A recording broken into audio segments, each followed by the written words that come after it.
میں نے شروع میں ہی کہا کہ اللہ تعالیٰ جنت نصیب کرے مفتی محمد سعید صاحب کو. آواز آگے جاتی جا رہی ہے.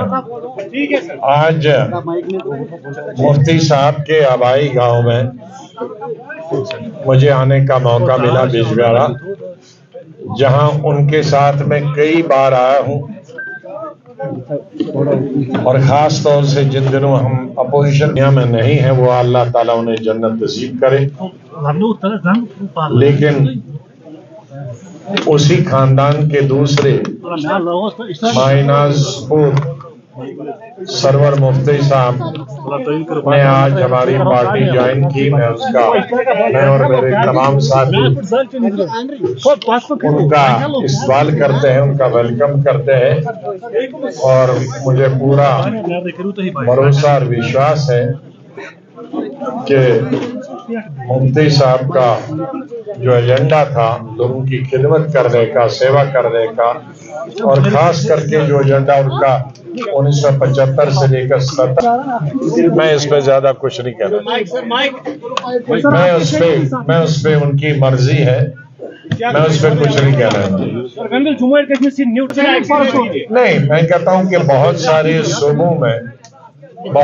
صوبوں میں بدقسمتی سے الیکشنوں میں رشوت شروع ہو گئی کہ جہاں الیکشن کوئی شریف آدمی لڑ نہیں سکتا.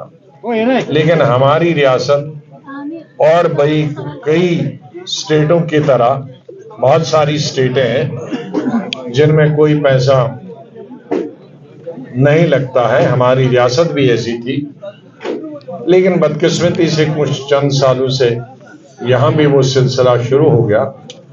اس لیے میں عوام سے یہی گزارش کرتا تھا کہ جو بھی ووٹ پیسے کی بنیاد سے یا ڈر اور خوف کی بنیاد سے ہوتا ہے وہ اصلی ووٹ نہیں ہوتا ہے، وہ دل اور دماغ سے نہیں ہوتا، وہ سوچ سے نہیں ہوتا.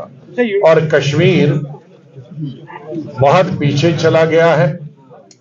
30-35 سال ملیٹنسی کی وجہ سے پیچھے چلا گیا، اور 5 سال یوٹی بننے کی وجہ سے بہت پیچھے چلا گیا. تو یہاں جو بھی ووٹ دیں گے جموں کشمیر کے لوگ، اس میں کوئی دباؤ نہیں ہونا چاہیے، اس میں پیسے کا کوئی زور نہیں ہونا چاہیے، بلکہ اپنی ول، جس کو ہم انگریزی میں ول کہتے ہیں، اپنی مرضی سے سوچ سمجھ کر، دل و دماغ سے سوچ سمجھ کے ووٹ دیں گے کہ کون سی پارٹی، کون سا لیڈر ہمارے جذبات کو آگے لے سکتا ہے یا وہ اس ریاست کی ترقی تعمیر کر سکتا ہے. تو وہ تبھی ہو سکتا ہے جب اس میں پیسے اور دباؤ نہ ہو. پارلیمنٹ کا الیکشن تو پوسٹ پون نہیں ہو سکتا.